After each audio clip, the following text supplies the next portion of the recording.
ప్రియ సోదరీ సోదరులారా, బావున్నారా? లూకా శుభవార్త 11వ అధ్యాయం 13వ వచనం.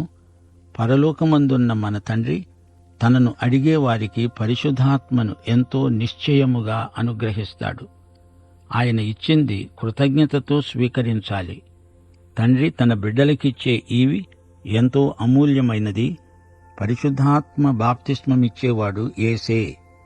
గలతీ పత్రిక 6వ అధ్యాయం 14వ వచనంలో పౌలన్నాడు, మన ప్రభువైన యేసుక్రీస్తు శిలువయందు తప్ప మరి దేనియందునూ అతిశయించటం నాకు దూరమగునుగాక. అదిగో అల్లంత దూరాన శిలువ, కల్వరి కొండపైని శిలువ, గరుకైనది, శ్రమకు అవమానానికి సంకేతమది. ఆ శిలువను నేను ప్రేమిస్తాను. పాపుల రక్షకుడు ఆ శిలువపై చనిపోయాడు. శిలువ యేసు రక్తంతో ఎరుపెక్కింది. లోకం శిలువను ద్వేషిస్తుంది, తృణీకరిస్తుంది. అయితే ఆ శిలువ నన్ను ఆకర్షిస్తుంది. దేవుని గొర్రెపిల్ల తన మహిమనంతా విడిచిపెట్టి వచ్చి శిలువను మోసి అదే శిలువపై మరణించాడు. ఆ శిలువ ఎంతో ప్రాచీనమైనది. శిలువలో నుండి యేసు రక్తం జీవనదిగా ప్రవహించింది. ఆ శిలువలో దివ్య సౌందర్యం నాకు గోచరించింది. యేసు అందం, నా వికృత రూపం, ఈ రెండూ శిలువలో నాకు కనిపిస్తున్నాయి. నాది ఆయన తీసుకొని ఆయనది నాకిచ్చిన మార్పిడి స్థానం యేసు శిలువ. ఈ శిలువకు నేను ద్రోహం చెయ్యను. శిలువ పట్ల నేను విశ్వసనీయంగా బ్రతుకుతాను. శిలువ అవమానం భరిస్తాను. శిలువయందు అతిశయిస్తాను. ఒకానొక రోజు ఆ శిలువ స్థానంలో నాకు కిరీటం ప్రాప్తిస్తుంది. యేసు శిలువ ఆయనే మోయగలడు. నేను ఆయన శిలువను చూస్తూ పరలోక దిశగా పయనిస్తాను. శిలువ రహస్యమే నా జీవిత పరమార్థం. యేసు శిలువలో రాబోయే మహిమను నేను చూస్తాను. శిలువ చెంత నా ఇహలోక ఘనతను, డంబమును దానికే అప్పగిస్తాను. యేసు శిలువను హృదయానికి హత్తుకుంటాను. యేసు నామమున నేను మోసేది కావిడి కాదు, కాడి మాత్రమే కాదు, నాలో ముల్లే కాదు. యేసు శిలువ నాకు రక్షణ. దేవునికి స్తోత్రం. కొలసీ పత్రిక 3వ అధ్యాయం 3వ వచనం అంటోంది, నేను మృతి చెందాను, నా జీవము క్రీస్తుతో కూడా దాచబడి ఉంది. క్రీస్తుతో, దేవునితో కూడా మన జీవం దాచబడి ఉంది. దానిని దోచుకోగలవారెవరు? ఆయన చేతిలో నుండి ఆయన గొర్రెలను ఎవరూ అపహరించజాలరు. మనము క్షేమము, భద్రత కలిగి క్రీస్తునందు నిశ్చింతగా ఉండిపోగలం. మన చింత యావత్తూ ఆయనకు అప్పగించి హాయిగా, సునాయాసంగా జీవించగలం. ఒక వస్తువు నీటిలో మునిగితే తనతో సమానమైన నీటి బరువును పోగొట్టుకుంటుంది. అలాగే క్రీస్తునందు మన బరువును పోగొట్టుకుంటాము. అలాంటి ప్రభువు పట్ల మనం మాట చేత, క్రియ చేత అధిక ప్రేమను వ్యక్తం చేయవలసి ఉంది. శ్రోతలు రండి, ప్రార్థన చేసుకుందాము. మా పరలోక తండ్రి, నీకు మా హృదయపూర్వకమైన కృతజ్ఞతలు. మా శ్రోతలను, వారి కుటుంబములను, వారి సంతానమును ఆశీర్వదించండి. స్థానిక సంఘములను, సంఘ నాయకత్వమును దీవించి బలపరచండి. సంఘము యొక్క దర్శనమును విస్తృతపరచండి. ఆ దేశమును, దేశ ప్రజలను, పరిపాలకులను ఆశీర్వదించండి. కరువు కాటకముల నుండి దేశమును కాపాడండి. నేటి వాక్య అధ్యయన ఆశీర్వాదములు మాకు దయచేయమని యేసుక్రీస్తు వారి దివ్యనామమున ప్రార్థన చేస్తున్నాము తండ్రి, ఆమేన్. ప్రియ సోదరీ సోదరులారా, ఈ రోజున మనం ఆదికాండం 38వ అధ్యాయం వినబోతున్నాము. ఇందులో యూదా కథ రాయబడి ఉంది. ఈ వ్యక్తి ఇశ్రాయేలు వంశాలలో ప్రముఖుడు. రాజదండము ఈ వంశానికే సంక్రమించింది. అయితే ఇదొక విషాద గాథ. వినండి. ఆ కాలమందు యూదా తన సహోదరులను విడిచి హీరా అనే ఒక అదుల్లామీయుని వద్ద ఉండడానికి వెళ్ళాడు. ఎందుకు వెళ్ళాడు? వ్యాపారం చేయడానికి ఒక అదుల్లామీయునితో సంప్రదించడానికి వెళ్ళాడు. అక్కడ ఒక కనానీయ స్త్రీని చూచాడు. ఆమెతో సంబంధం పెట్టుకున్నాడు. సూయా అనే ఒక కనానీయుని కుమార్తెను యూదా చూచి ఆమెను తీసుకుని ఆమెతో పోయాడు. ఆమెను కూడాడు. ఆమె గర్భవతి అయి కుమారుణ్ణి కన్నది. అతడు వానికి ఏరు అని పేరు పెట్టాడు. యూదా పాపం చేశాడు. వ్యభిచరించి కన్న కొడుకుకు ఏరు అని పేరు పెట్టుకున్నాడు. ఆమె మరల గర్భవతి అయి కుమారుణ్ణి కని ఆ పిల్లవానికి ఓనాను అని పేరు పెట్టింది. మూడోసారి ఆమె గర్భవతి అయి కుమారుణ్ణి కని వానికి షేలా అని పేరు పెట్టింది. ఆమె వీణ్ణి కన్నప్పుడు అతడు ఖజీబులో ఉన్నాడు.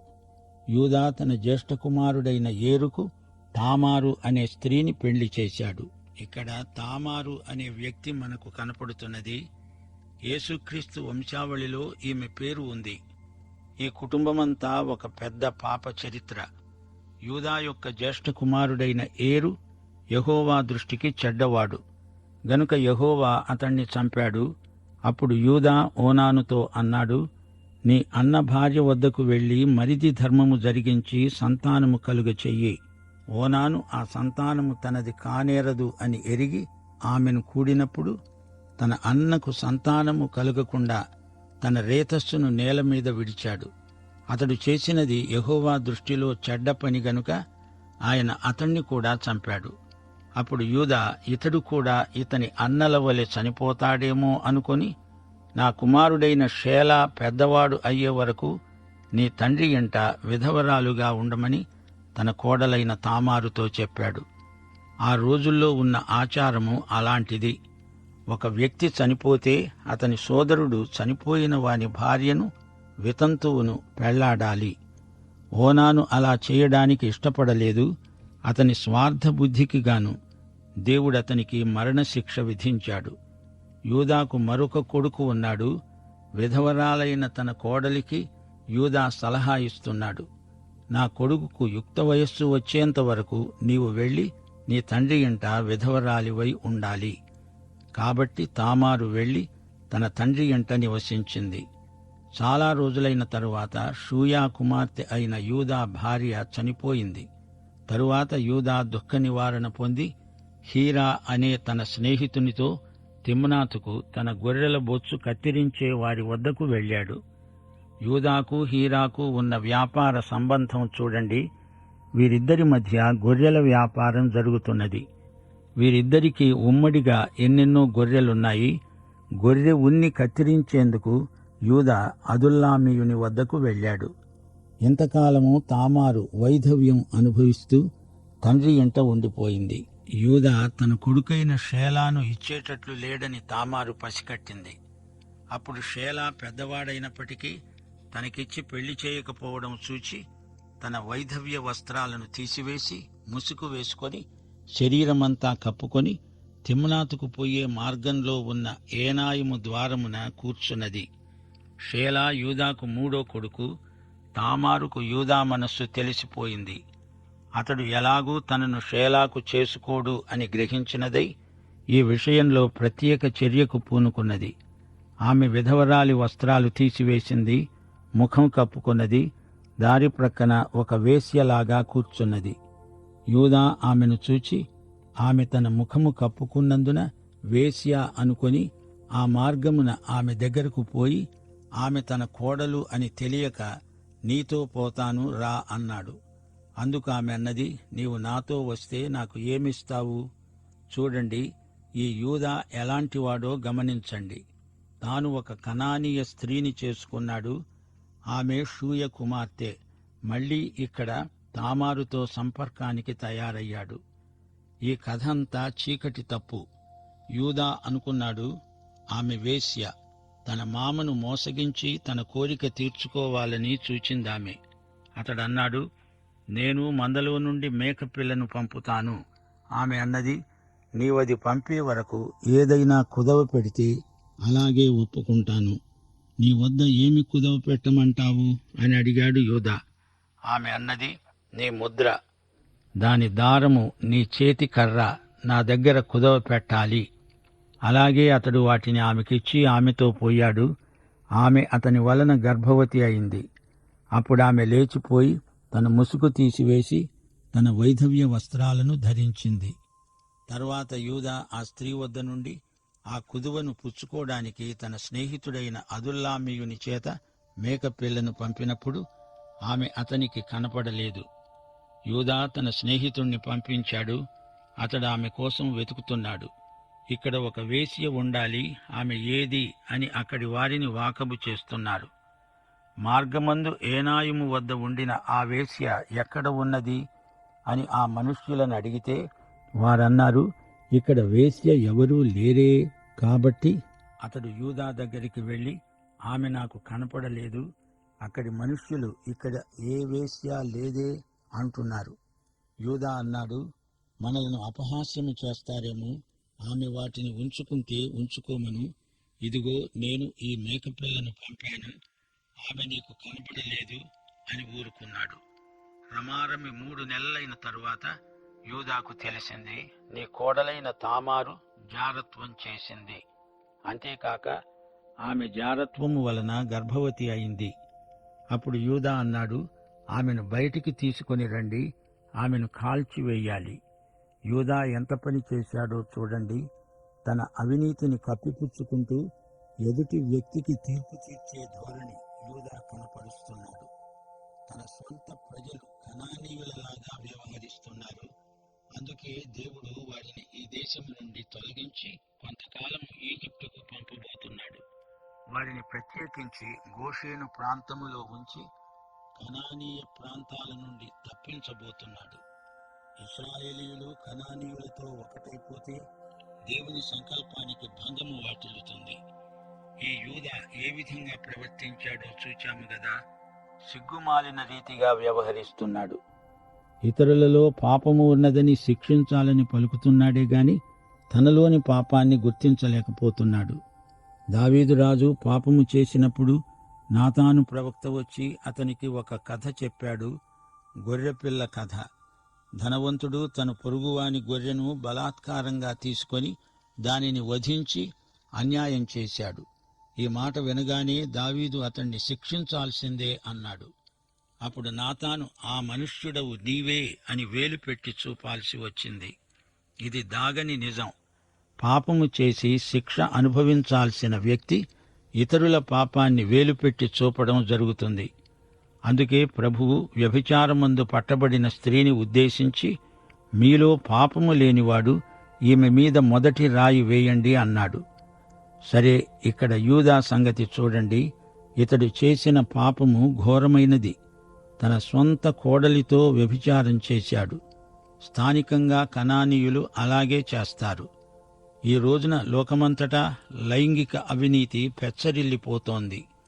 దేవుణ్ణి ఎరగని ప్రజలు కామాతురులై తుచ్చమైన అభిలాషలు తీర్చుకునేందుకు ఏమైనా చేస్తారు.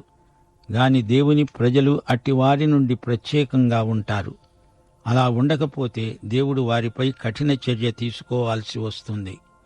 ఈ రోజున కనానీయ జాతి ఏమైంది? నామరూపాలు లేకుండా అంతరించిపోయింది.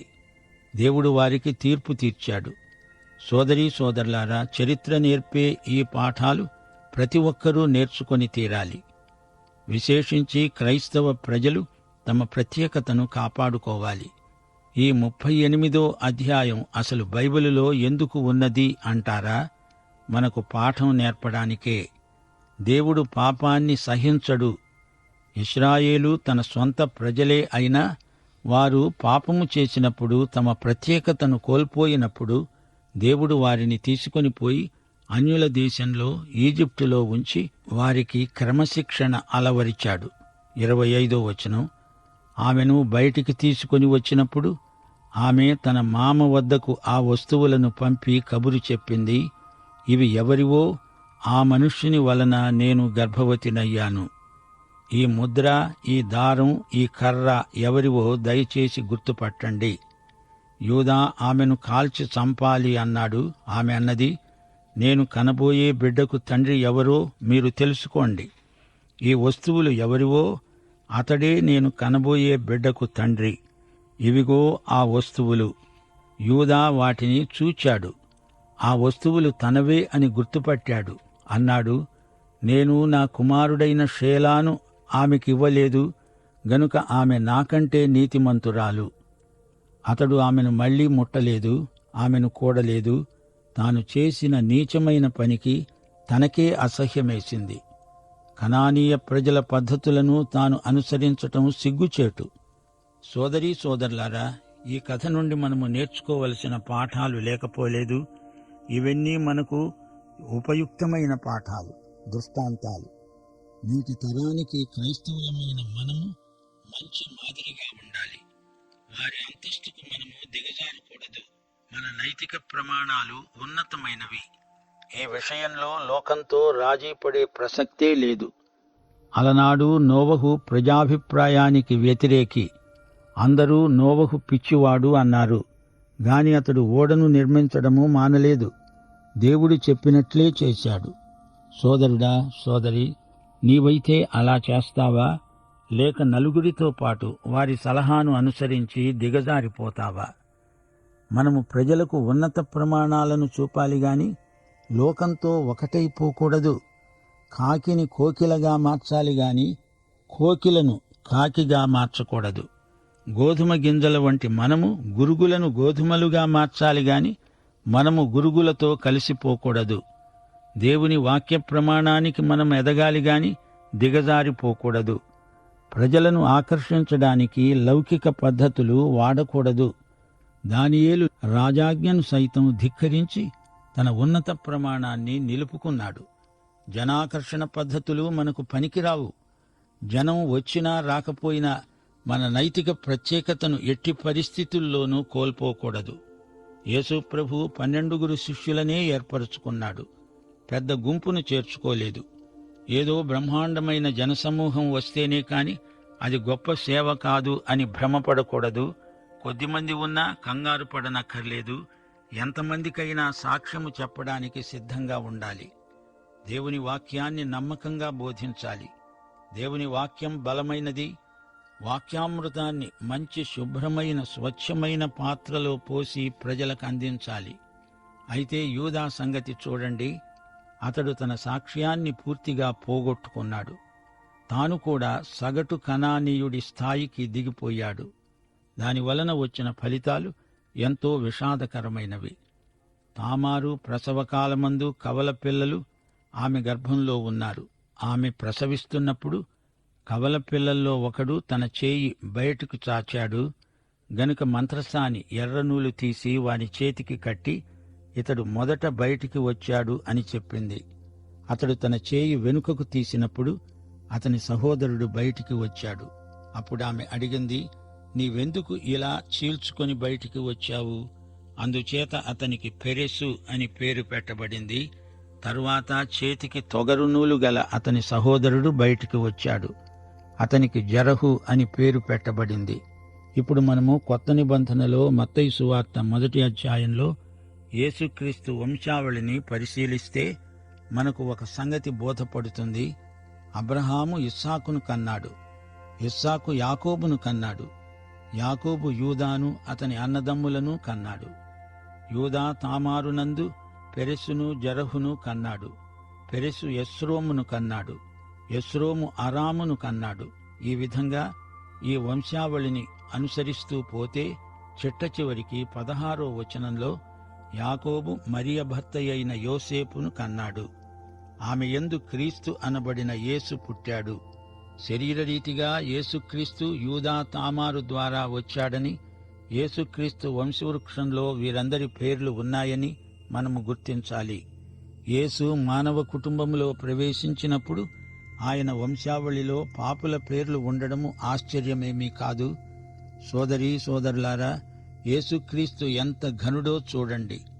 2 కొరింథీ 5వ అధ్యాయాల్లో మనము క్రీస్తునందు దేవుని నీతి అగునట్లు పాపమెరుగని ఆయనను దేవుడు మన కోసము పాపముగా చేశాడు. యేసుక్రీస్తు అతి కాంక్షణీయుడు. ఆయన వంశావళిలో తామారు, రహాబు మొదలైన వ్యక్తుల పేర్లున్నాయి. రూతు మొదలైన అన్యుల పేర్లు ఉన్నాయి. అందుచేత ఎంత ఘోరపాపినైనా యేసు రక్షించగలడు. ఎలాంటి పాపిష్టి కుటుంబంలో పుట్టిన వ్యక్తినైనా రక్షించి ఆ వ్యక్తి తలెత్తి తిరగడానికి ధైర్యము, నిష్కల్మషమైన మనస్సాక్షి దయచేయగలడు. యేసుక్రీస్తుకే యుగయుగములకు మహిమ చెందునుగాక. ఇప్పుడు మనం 39వ అధ్యాయం వినబోతాము.